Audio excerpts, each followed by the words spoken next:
आज आपण आलेलो आहोत अशा एका प्राचीन मंदिराला भेट द्यायला. जे प्राचीन मंदिर म्हणजे पांडवाच्या इतिहासाशी थोडीशी निगडीत आहे.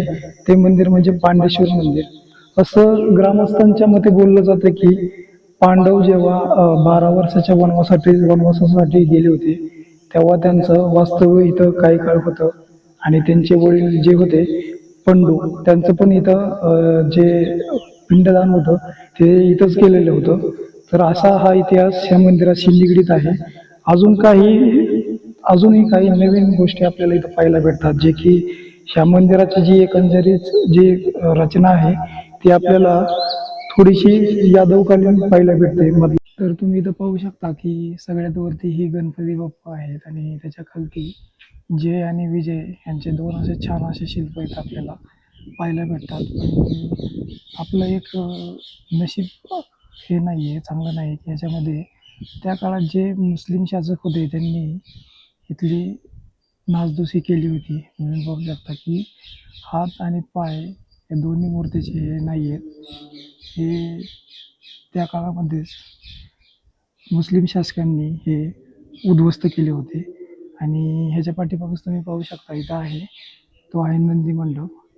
छान असा नंदी मंडप आहे. तर ही जी नंदीची मूर्ती आहे ही त्या काळातलीच आहे. ह्याच्यावरचं शिल्प पण तुम्ही पाहू शकता किती छान असं कोरीव शिल्प आहे. आणि ह्याचा जो मंडप आहे तो पण किती सुंदर असा छान असा रंगकाम केलेला आहे.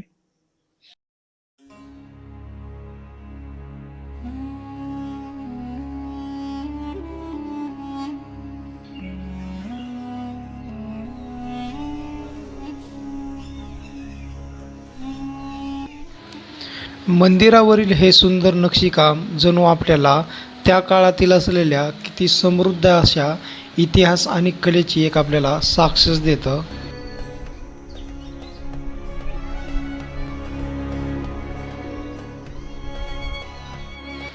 मंदिरावरील ह्या खंडित झालेल्या मूर्तीला पाहून त्या काळात आपल्या धर्मावर किती अन्याय होत होता ह्याची एक जाणीवच होते.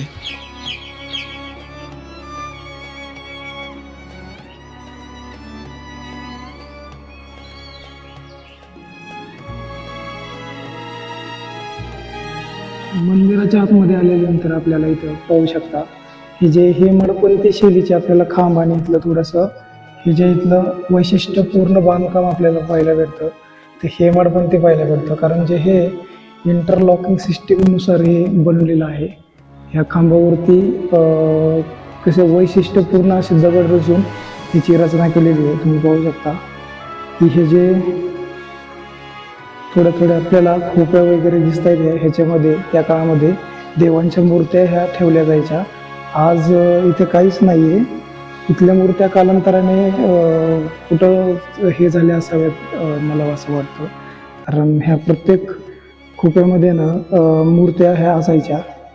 पाहू शकता किती वैशिष्ट्यपूर्ण असं बांधकाम ह्याचं केलेलं आहे. ह्याच्यावरचे जे नक्षीकाम वगैरे पाहू शकता किती सुंदर आहे. खूप छान असं बांधकाम इथं आपल्याला पाहायला भेटतं पांडवेश्वर मंदिरामधलं. हे जे खांब पाहू शकता किती वैशिष्ट्यपूर्ण कशी छान असे नक्षीकाम करून पाहायला भेटतं इथं. आणि काही बांधकामातनं पडलेले दगड वगैरे खाली आपल्याला पाहायला भेटतं. इथे पाहू शकता हे जे खाली पडलेले दगड वगैरे हे त्या काळातलेच हेमाडपंथी शैलीतले दगड आपल्याला ह्याच्यावरून रचना करून येते.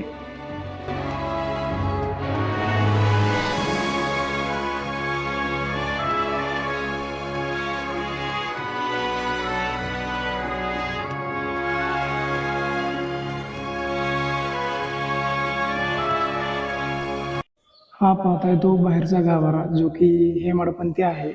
आणि मंदिराच्या आतमध्ये जाताना आपल्याला हा दुसरा गाभारा लागतो.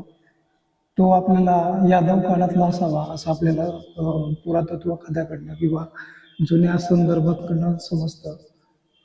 ह्याची वैशिष्ट्यपूर्ण रचना पाहू शकता वरची कशी आहे. ह्याचं जीर्णोद्धाराचं काम हे 1995 मध्ये झालं. त्यावेळेस इथं सिमेंटचा मुलामा वगैरे देण्यात आला होता. आणि याच्यामध्ये आतमध्ये जो आहे तो हा मेन गाभारा आहे.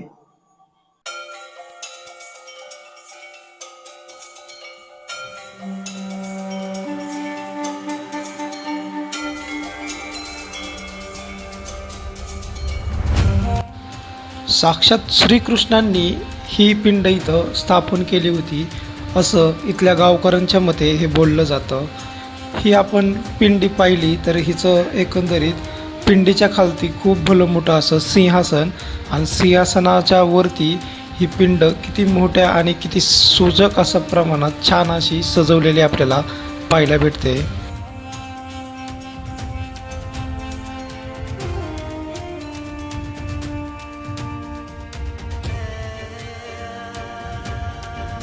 एकंदरीत मंदिराचा मुख्य गाभारा पाहता आपल्याला अगदी भक्तिमय वातावरण झाल्याचा एक अनुभूती आपल्याला इथं होते आणि आपल्या मनातील ज्या भावना इथं व्यक्त केल्यानंतर जे देव आपली इच्छा आणि आकांक्षा पूर्ण करतात याचं एकंदरीत साक्षात दर्शन इथं आपल्याला घडतं. हे मंदिर आणि मंदिराच्या शेजारी हा नंदी मंडप आणि नंदी मंडपाच्या पाठीमागे आपल्याला इथे त्या काळामध्ये लक्ष ठेवण्यासाठी एक मनोरा पण इथं आपल्याला पाहायला भेटतो. इथून वरती जाण्यासाठी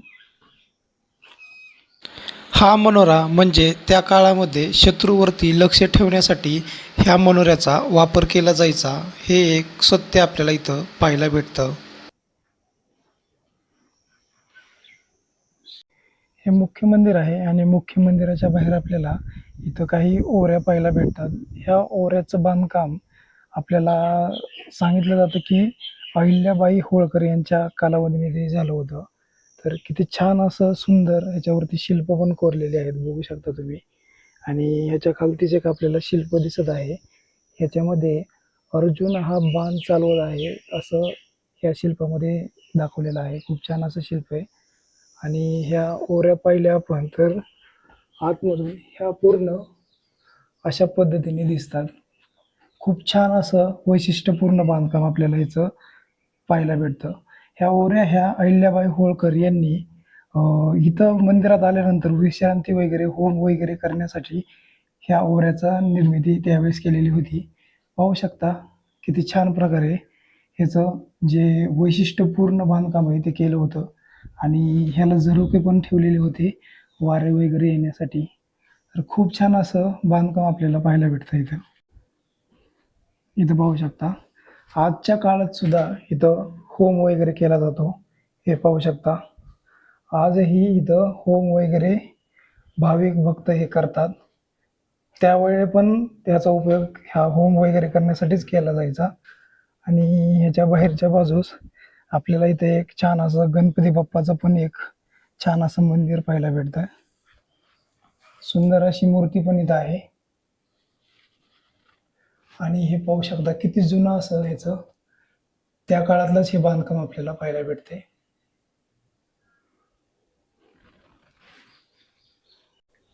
हे पाठीमागं आहे ते मुख्य मंदिर आणि मुख्य मंदिराच्या बाजूला तुम्हाला जसं सांगितलं की अहिल्याबाई होळकर यांनी ह्या ओऱ्या बांधल्या होत्या. इथं होम वगैरे विश्रांती करण्यासाठीची इथं जागा होती. आणि इथं आपल्याला गणेश मंदिर आणि त्याच्या पलीकडेच आपल्याला कुंती मातेचंही मंदिर आपल्याला पाहायला भेटतं. आणि ह्या ज्या ओऱ्या बांधल्या आहेत त्याच्यावरती जाण्यासाठी पण आपल्याला इथून एक मार्ग आहे. त्याच्या आधी आपल्याला इथं पाहू शकता की हा जो मार्ग आहे आपल्या पाठीमागे जो पाहू शकता हा इथून खाली जी नदी आहे त्या नदीला फुलं वगैरे काही वेगळ्या कामासाठी इथून जाण्यासाठी इथून आपल्याला मार्गही पाहायला भेटतो. छान अशा पायऱ्या पण आहेत. आणि तुम्ही पाठीमागे बघताल तर ह्या छोट्याशा वारं वगैरे येण्यासाठी देवड्याही ठेवण्यात आल्या होत्या. तुम्ही हे वरचं तुम्ही जर स्ट्रक्चर बघितलं तर अजूनही त्या काळातलंच हे बांधकाम सुंदर डिझाईन केलेलं अजूनही वैशिष्ट्यपूर्ण नक्षी केलेलं पाहायला भेटतं.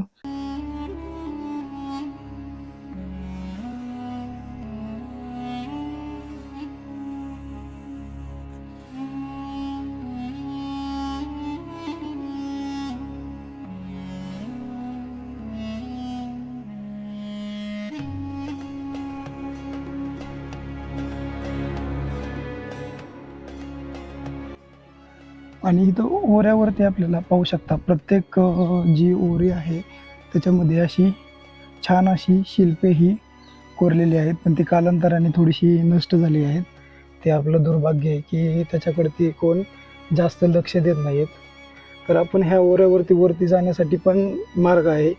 तर आपण वरती जाऊयात आणि वरतून कसं बाजूचा परिसर दिसतो तोही पाहूयात. चला.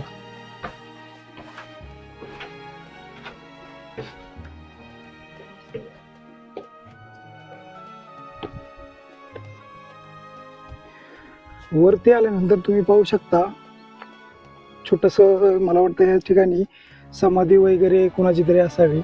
हा थोडासा भाग आहे. इथं थोडंसं आपल्याला सेम स्ट्रक्चर पाहायला भेटतं जे की इथल्या नदीच्या शेजारी आहे. कारण इथंही पाहू शकता की खाली जाण्यासाठी वगैरे प्रॉपर अशा पायऱ्या आहेत. इथून आपल्याला मंदिराच्या कळसावरचं जे सुंदर असं नक्षीकाम वगैरे आहे ते आपल्याला इथून छानरित्या पाहायला येतं.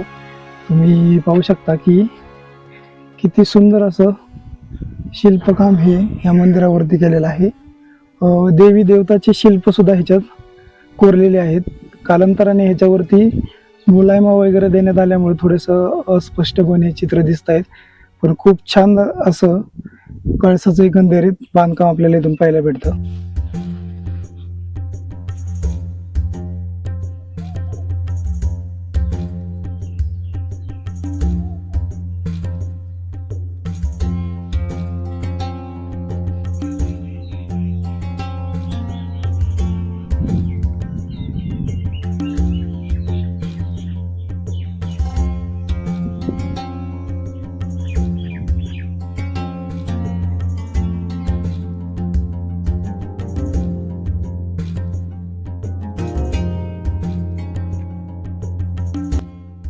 तर मित्रांनो, पांडवेश्वर मंदिराच्या इथं आपल्याला हे जे एक इथं शिल्प पाहायला भेटतं की मंदिराच्या मागच्या बाजूस किती सुंदर शिल्प इथं तुम्ही पाहू शकता. हत्तीचं छानरित्या इथं कोरलेलं आहे आणि ते इथं काहीतरी एका विशिष्ट कारणानुसार बसवलेलं असावं. ह्याच्यामागं काहीतरी एक कारण असावं, ते आपल्याला माहीत नाही. पण कुणाला जर माहीत असेल हे कारण तर नक्की सांगा. कारण हे जे हेमाडपंथी शैलीचं जे बांधकाम पाहू शकता दगडाचं, त्याच्यामध्ये एकदम सुंदररित्या एक हत्तीची सोंड वगैरे, कान, त्याचे 2 पाय आपल्याला पाहायला भेटतात. सुंदरपणे हे शिल्प एका दगडावरती कोरलेलं. कुंती माता मंदिर इथं 5ही पांडवाचं आपल्याला मंदिर पाहायला भेटतं. तसंच कुंती मातेचं पण इथं मंदिर आपल्याला पाहायला भेटतं. इथं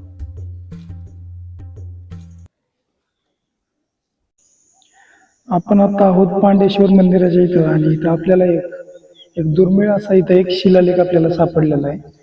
आपल्याला ती भाषा कळत नाहीये, कारण ती जी भाषा आहे ती जुन्या काळातली भाषा असून त्याच्यामुळे आपण नक्की सांगू शकत नाही की त्याच्यावरती, त्या शिलालेखावरती काय लिहिलेलं आहे. पण आपल्याला इथे एक जुना शिलालेख पाहायला भेटतो ज्याच्यावरती कासवाचं सुंदर असं शिल्प कोरलेले आहे आणि खाली त्याचा शिलालेख दिलेला आहे. तुम्हाला दाखवतो मी.